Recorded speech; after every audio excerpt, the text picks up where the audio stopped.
Merhabalar. Bugün sizlere Meşe Palamudu Ormanı serisinden Postacı Ayı'yı okuyacağız. Ayı mektup yazdı. 1, 2, 3. Sonra gitti davetiyelerini dağıtmaya. Bu ağaçta kim yaşıyor acaba? Sincap kardeş. Mektupları sayalım mı? Sadece 2 tane. Bu gölde yaşayan biri vardı. Acaba kimin eviydi? Kurbağa kardeş. Şimdi sadece 1 tane mektup kaldı. Peki bu kimin için? Birisi topraktan bir yığın yapmış. Bu kapının arkasında kim vardı?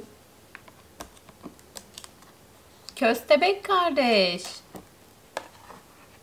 1, 2, 3. Bu mektuplarda ne yazıyordu acaba? Birini açmak ister misin? Acaba ne yazıyordu?